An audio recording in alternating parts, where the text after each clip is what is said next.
Hey guys, welcome back to my channel. Today we are going to paint a red geranium.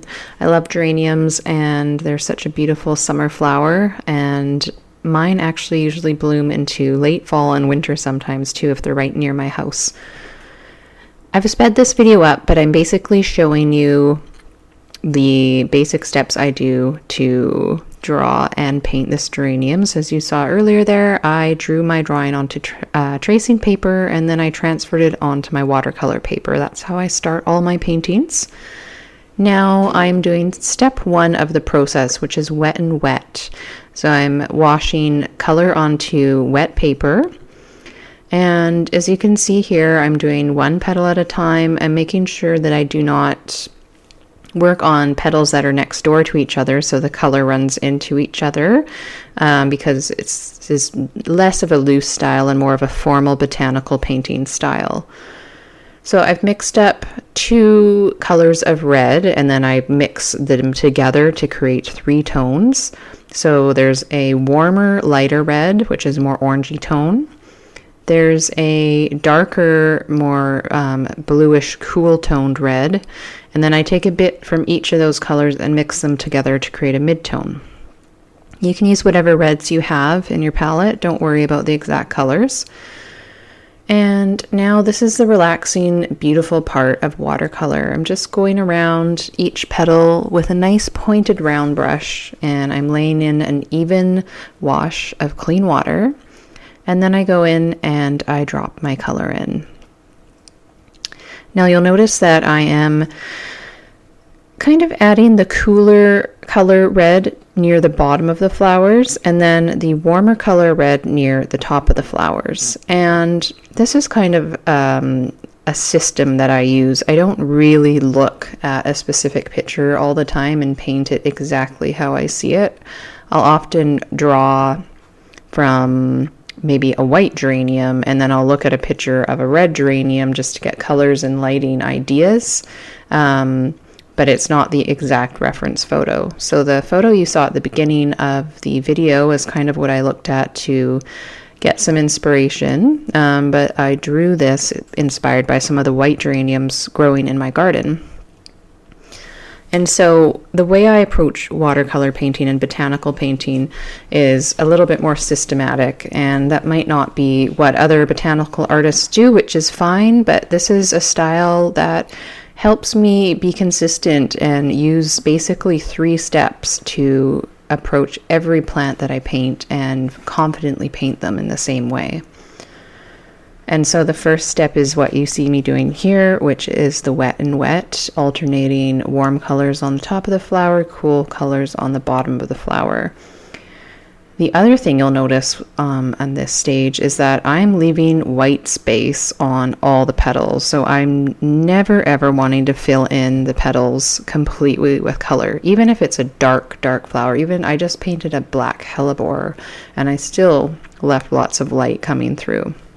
That's my stylistic choice, and it also helps create depth and form.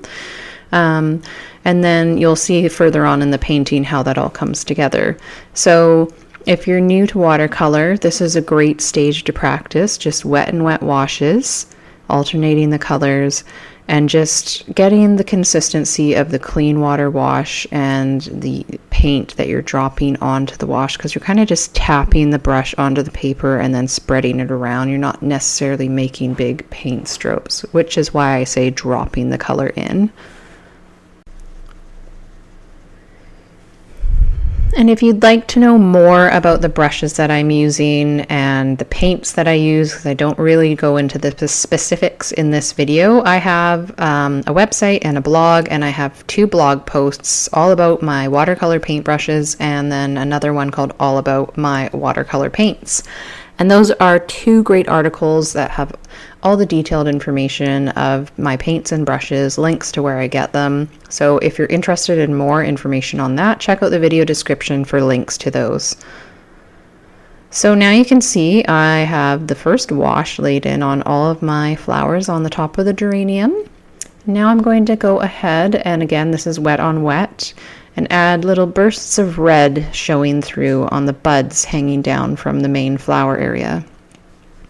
Now I'm just doing the red, and I'm doing this with the whole bud wet and then just touching the tip of the bud with the red paint and letting it bleed into the clean water. And that is because there's going to be the green sepal part of the buds coming down towards the red. So I'll do that after they are dry.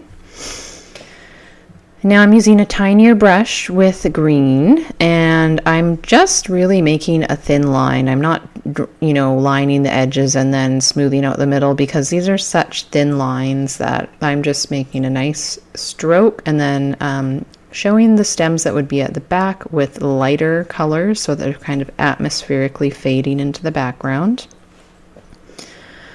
And now you can see I'm starting to work on the main stem, and this one I am lining on both sides, and I'm working quickly here, even though the video is sped up. Once I line them with a wet brush with clean water, I come in right away and I blend those edges. And then on the side that would be in shadow, I add a bit more of the green, and then again I blend it. And this is kind of how I get that stem three-dimensional look, which would be like a cylinder shape if you're breaking it down to a basic shape. And now for the leaves, I love geranium leaves. They're so cool. I love the shape and all the different color variations on them. For the leaves, with the little stems, again, I'm just doing one simple stroke. I'm not making it like the main stem. And then I just blend it out a little bit with the tiny brush. Now I'm starting on the main leaves, and this is a really good shot for showing you how I did the wet wash first with the clean water. Now, again, I'm leaving lots of white space. I'm laying in the first colors of green. There's a darker green and a lighter green and a mid-tone that I've used on this leaf. And then I kind of just dragged a bit of color along the vein pattern while the water was wet still. And that sets up my structure of the leaf without it being too formal and harsh. And now you'll just see me move around doing the same thing with all the other leaves. This one, the stem is running through it, so I'll start with the main part first and then I'll do the smaller part after, just because if I try to do both at the same time, part of the leaf would dry and you wouldn't get that beautiful kind of woolly look of the paint bleeding out into the water. And that's the beauty of watercolor. That's my favorite part. That's why I stick with this medium, because of the way it bleeds out and blends. It's really relaxing to watch, I think. It's really relaxing to do. And if you're struggling with this step, all I can say is that practice makes perfect. And if you do have a bleed or a bloom or some kind of imperfection, I would just continue going with it for now. When I was starting out painting, I was such a perfectionist. I would want to throw out the painting if there was one tiny little imperfection in my first washes. As I became more experienced, I realized that a lot of those imperfections get covered up by the time you've got into your final layers of your painting. And for me, I approach it with my 3-step method, which is basically the wet and wet first. Then I do veining and lining and any texture needed. And then I go ahead with the 3rd step, which is building up smaller areas of darker color and blending them out. This way I have a really nice cohesive system to approach any botanical painting with. Now you can see I'm going back after the geranium buds are dry, and again, this is a wet wash. I did lay a bit of water in, and then I've laid in the green for the sepal, and I'm just blending it. I'm not worried about this part being too detailed. And then I am making the parts where the bud would connect to the stem just a little bit darker.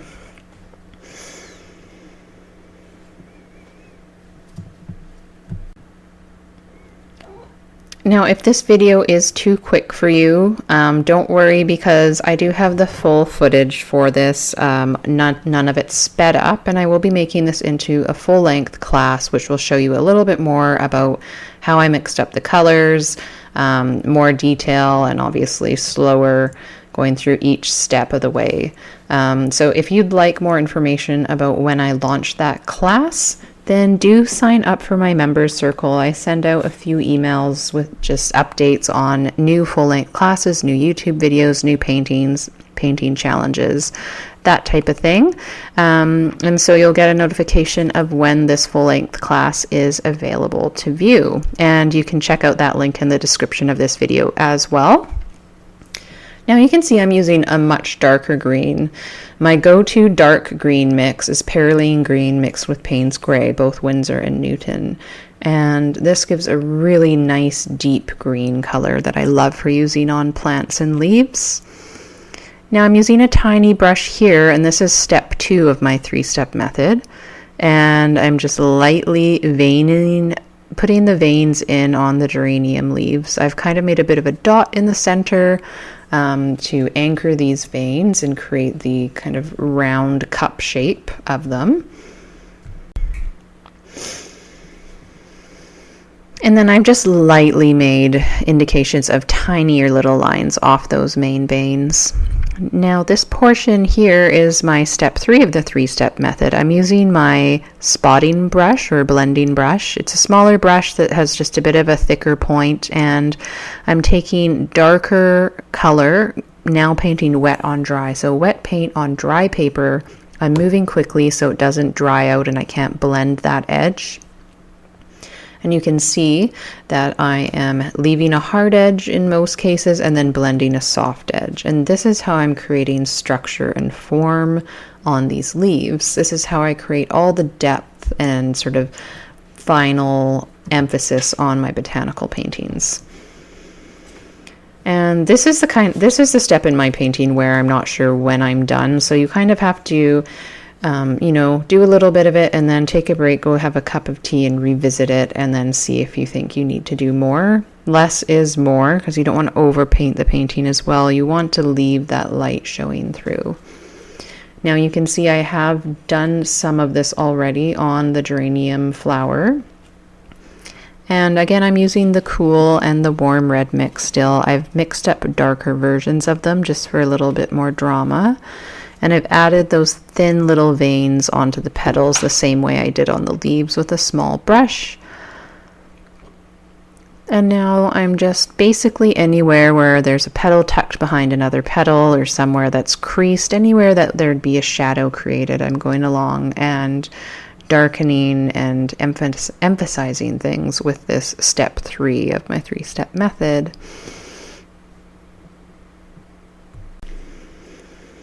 If you are brand new to watercolors, this might be a little bit daunting for you. You can certainly attempt it, but if you're just getting started and needing to figure out what's wet on dry, what's wet and wet, then I would suggest checking out my online school. I have a class called Watercolor Botanicals for Beginners, and it goes over all of the basics. That link is also below in the description. You can do a free preview of it, and the full class with everything included and quite a few modules and 3 main projects is only $65, and that's for lifetime access, and you can find that on my website. Here's the finished geranium painting. I hope you enjoyed this class. Thanks for watching this video. Please subscribe to my channel for more videos, and make sure you give this a thumbs up if you liked it. It really helps my videos trend on YouTube so I can make more videos for you. Thanks, guys.